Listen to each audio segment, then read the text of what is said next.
Assalamualaikum warahmatullahi wabarakatuh. Alhamdulillahirabbil alamin. Allahumma sholli wa sallim wa barik ala sayyidina Muhammadin nuridati wa siri sarifi sa'il asma'i wa sifati wa ala alihi wa sahbihi wa barik wa sallim ajma'in. Saudaraku, kali ini mari kita saksikan sebuah perbandingan video dari sosok yang sama dalam waktu yang tidak begitu lama, yaitu sosok Kiai Marzuki Mustakmar. Video 1 akan kita lihat di sebelah kanan, lalu video 2 nanti sebelah kiri. Yang ada di video sebelah kanan ini, video 1 ini menunjukkan bagaimana sikap beliau ketika di hadapan Habib Lutfi bin Yahya. Di sini kita akan mengambil hikmah, akan melihat, akan menyaksikan.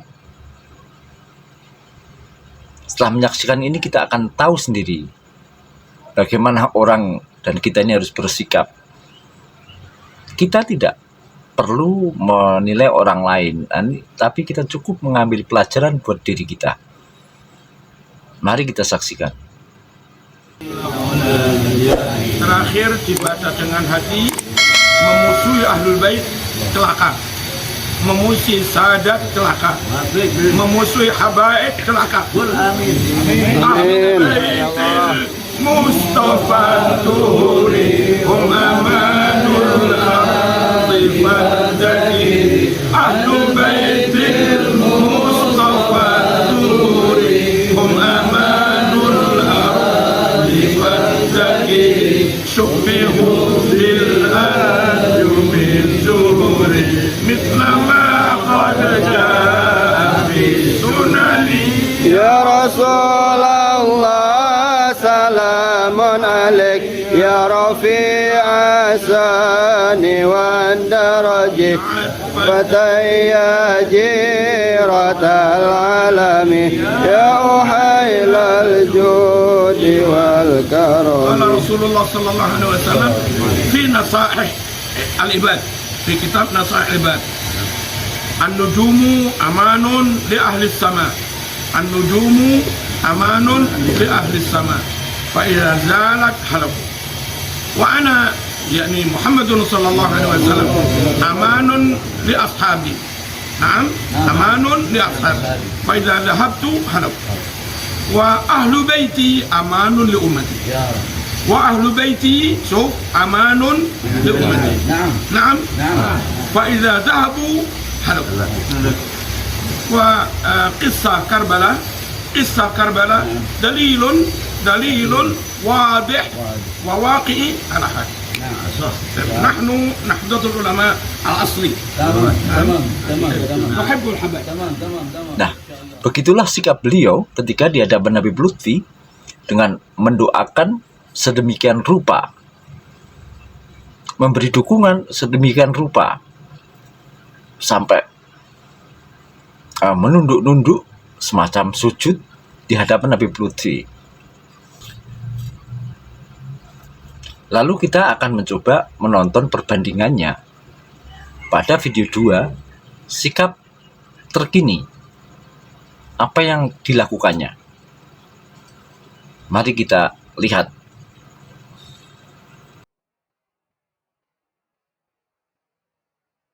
Tamu kita yang sangat kita banggakan, kita hormati, Mujaddid abad berapa ini? Wong pakai hijriyah kok. Abad 15. Romo Ki Haji Ajengan ya, Imaduddin Usman Al-Banteni. Semoga panjang umur, dijaga Allah, diselamatkan Allah, dimenangkan oleh Allah. Amin Allahumma amin. Dan seluruh pasukannya juga Kiai Nur Yahya apa?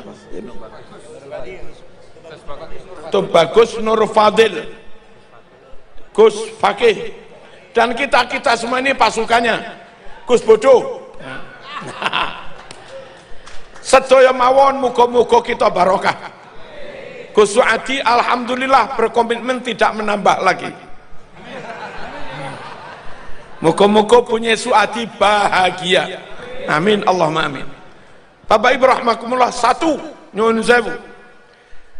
Apakah dengan tidak mengakui nasab habaib yang ada, karakternya mirip, kealimannya mirip, jembar dodone juga mirip, wajah masuklah ganteng, gagah, suku pada, marga pada, Said Malik neka, mon adabuh, kula neka keturunan Nabi, ya gampang dipercayalah. Ini orang bangsanya beda. Nabi Mekah dia Iran, Nabi Mekah dia Afghanistan, Nabi Mekah dia Mesir, Nabi Mekah dia Madura, Nabi Mekah dia Yaman.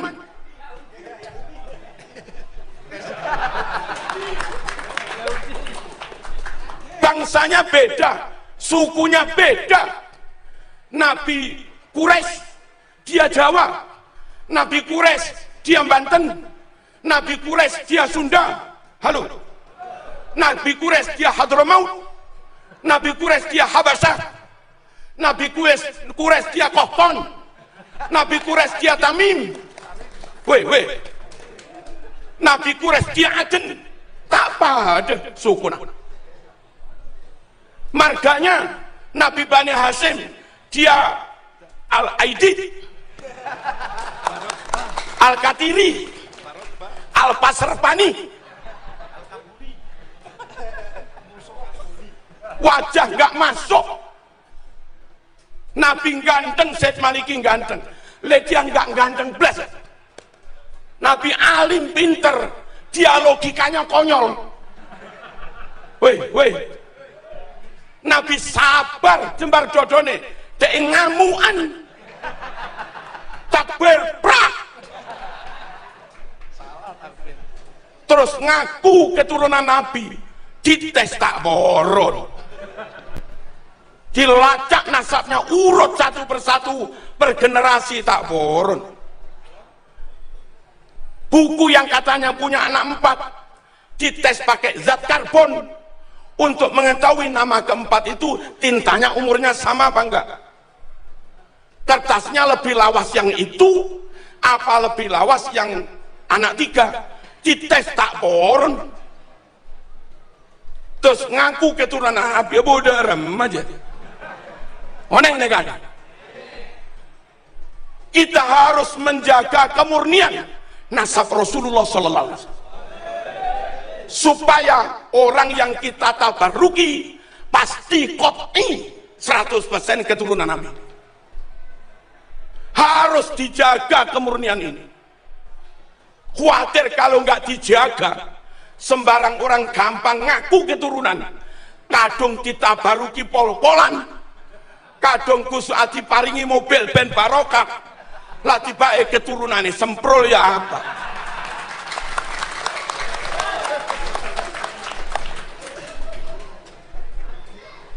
Ngerti betul nih? Verifikasi itu penting, validasi penting, pelacakan penting, baik pelacakan genealogi ataupun pelacakan naskah penting.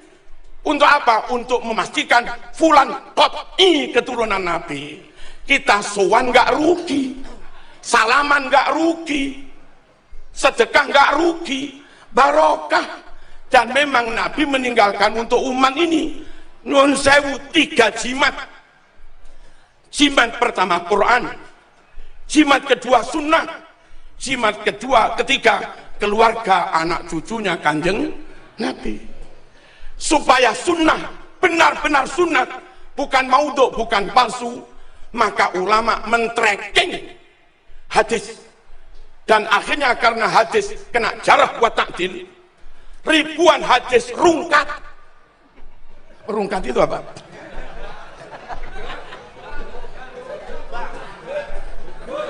Dari 100.000 hadis lebih yang akhirnya dinyatakan sahih oleh Bukhari, hanya sekitar 4.000-an. Muslim hanya sekitar 4.000-an. Yang rungkat puluhan ribu. Dan itu ulama harus melakukan itu. Jangan sampai kadung diyakini sunnah Rasul, ternyata sabdanya Abu Jahal, Mas. Weh. Quran jimat, Quran mujma' alaih, qat'i, udah nggak ada masalah. Yang kedua, sunnah juga jimat. Biar jimat ini benar-benar terjaga, maka ulama melakukan penelitian hadis. Lalu jimat ketiga, setelah berlangsung 1446 tahun, biar nggak mudah, nggak gampang orang ngaku keturunan Nabi, ternyata keturunan semprul. Ditabaruki tak mandi, Mas. Nggak mandi itu apa? Tak mandi. Ditawasuli tak mandi, wong keturunan semprul. Supaya umat tetap dapat barokah, ketika sowan, ketika tabaruk tawasul, qat'i keturunan Rasulullah, maka juga perlu di-tracking. Lah itu tugasnya Ki Imad gitu loh. Woi, mulia apa enggak ini? Mulia, untuk memastikan keturunan ini murni. Wa yutahhirakum tathira. Dan terus, maaf, panjenengan yang selama ini enggak dianggap keturunan Nabi, tak usah khawatir, Bun. Siapa tahu penelitian Kiai Imad dan kawan-kawan sampean terbukti keturunan Nabi, maka kami enggak ragu hormat neng sampean, enggak ragu mahabbah neng sampean. Ojo kesusu musuhi Kiai Imad. Penelitian ini untuk kamu juga gitu loh. Timbang diragukan terus, timbang maskok fih terus, timbang mukhtalaf fih terus, timbang iltibas terus, ndang dijelas nih, Mas. Paham enggak?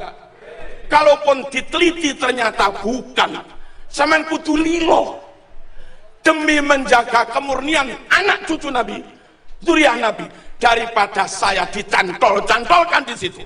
Keturunan itu jadi enggak murni, mending saya dikeluarkan dari situ enggak apa-apa, demi menjaga kemurnian keturunan Nabi. Daripada saya nyantol di situ, zuriyah jadi enggak murni, mending saya dikeluarkan, tapi zuriyah menjadi murni.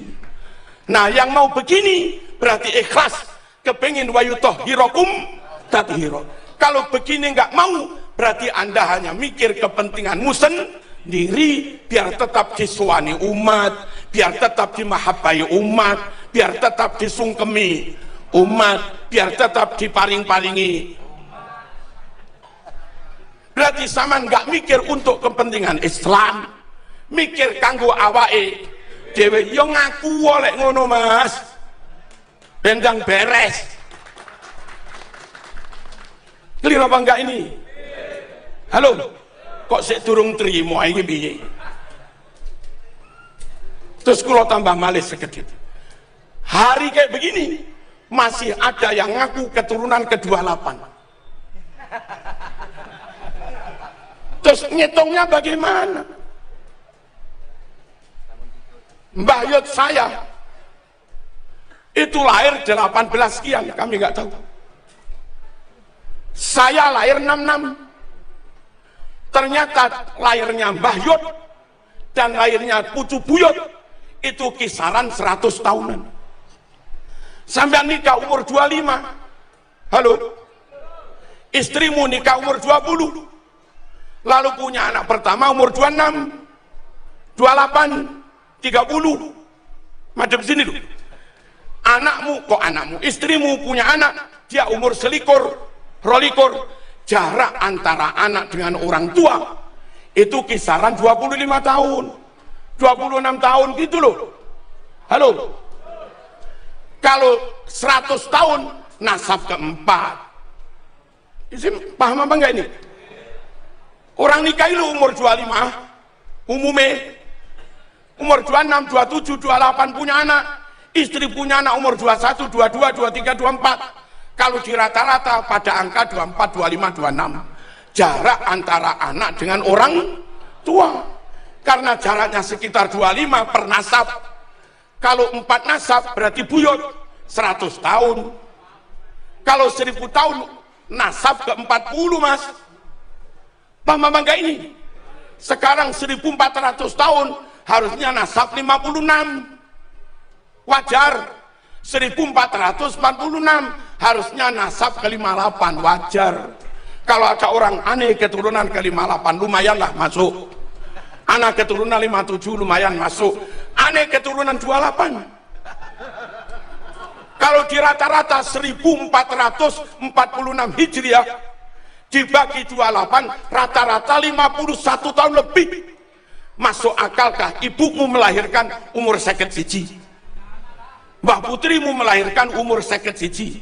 Padahal Fatimah umur sebelum 20 sudah punya anak. Ini hitungan nasab yang dibuat-buat, Mas. Cek bercaja, Mas.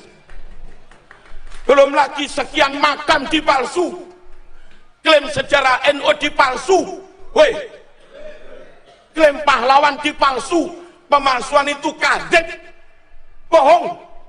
Perawi hadis rungono, perawi hadis ketahuan sekali bohong, hadisnya palsu. Kalau mereka bukan sekali bohong, tapi berkali-kali. Setelah kita melihat dua perbandingan video maka tersebut, dawuhnya haram dipercaya. tentu kita memahami situasi kebatinan, situasi psikologi Pak Marzuki pada saat itu. Mungkin sedang ada kepentingan apa video yang ke-1, yang kedua sedang kepentingan apa. Kalau kita lihat sebagai pelajaran untuk diri kita, video pertama jelas Kiai Marzuki masih berdiri menjabat sebagai PWNU Jawa Timur. Di dalam perkembangannya, dunia ini tidak ada yang langgeng. Kemudian beliau dipecat sebagai jabatan PWNU Jatim. Kemudian rupanya dia menunggu momen. Ketika momen ada mungkin semacam dendam untuk bersama-sama memukul dari apa yang harus dibalas, maka momen yang tepat adalah datangnya Imaduddin. Maka dia bersatu untuk menggempur bersama-sama. Pada video 2 sangat bertolak belakang. Pada video 1 mendoakan dan mengancam siapapun yang membenci Sadah, siapapun yang membenci, memusuhi Habaib. Pada video kedua, dalam waktu yang tidak terlalu lama, beliau melakukan sendiri apa yang didoakan itu. Beliau mendoakan sendiri dan dia melakukannya sendiri. Mudah-mudahan dia tidak terkena doanya sendiri. Begitu. Nah, hikmah bagi kita tentu kita ini, itulah pentingnya orang itu tulus ikhlas, orang itu lillahi ta'ala, orang itu harus jujur dengan diri sendiri. Jangan sikap dan perbuatan kita hanya berlandaskan kepentingan, baik politik, kelompok maupun diri sendiri. Akhirnya pelin-pelan. Kalau sudah pelin-pelan, ini zaman digital, maka jejak digital masih ada, maka malulah kita. Mudah sekali tambahkan, ya, dicari jejak kita sekarang ini, apalagi seorang tokoh. Nah, semoga saja beliau tidak menjadi golongan orang yang munafik. Itu kita harapan kita. Perlunya kita untuk tidak hanya pinter otaknya, tidak hanya pinter baca kitab, tidak hanya punya gelar yang tinggi, tidak hanya terkenal, tidak hanya populer, tidak hanya pinter kalau ngomong sampai bu gitu, tidak hanya begitu, tidak hanya berani begitu. Perlunya istiqomah, perlunya orang itu berdoa memohon kepada Allah istiqomah, ditunjukkan jalan yang lurus, yang tegak. Perlunya berzikir dengan ikhlas, meningkatkan diri tidak hanya pinter ini, tapi juga ahli zikir, ahlullah. Orang yang cinta, tulus, murni, makomnya. Perjuangannya bukan karena diri, bukan karena mencari jabatan, bukan karena mencari, bukan hanya untuk menuruti nafsu, tapi lillahi ta'ala gitu loh. Orang sekelas beliau mana mungkin masih terkena alunan ombak-ombak. Ketika ombak ke kanan, dia ke kanan, angin ke kiri, dia ikut ke kiri. Layakkah menjadi pemimpin seperti itu? Kita ketahui beliau itu alim kan, nggak ada yang meragukan alim itu. Bukan tandingannya Gus Bahak, tapi alim lah. Namun kita ketahui dalam video 1 dan video 2 begitu mudahnya terkena terpaan badai. Padahal nggak terlalu besar amat itu badai, mudah terbawa arus. Naudzubillah semua naudzubillah. Tapi ora maido, ojo maido. Karena kepentingan kadang harus dahulukan, yaitu nafsu. Kalau mengklase isih nafsu kayak gitu, oke tunggali. Ngapain ngaji lama-lama? Saya ngomong berapi-api. Malu kalau kayak gitu. Jadi yang diharapkan sosok pemimpin itu yang istiqomah, yang tegas, yang tidak pelin-pelan. Esok tempe, sore deli gitu. Ya nggak kayak gitu. Anak harapan kita mengambil contoh, mengambil pelajaran dari kisah-kisah semacam itu agar kita tidak terjerumus ke dalam hal yang seperti itu, baik kita maupun keluarga kita maupun semua yang di dalam tanggungan kita, menjadi nasihat buat diri kita. Sangat memalukan seorang tokoh yang alim hanya sekelas itu, mudah digoyang kanan kiri. Bagaimana kalau ujiannya lebih besar dari itu, dengan miliatan, dengan triliunan? Apa enggak ya gitu loh.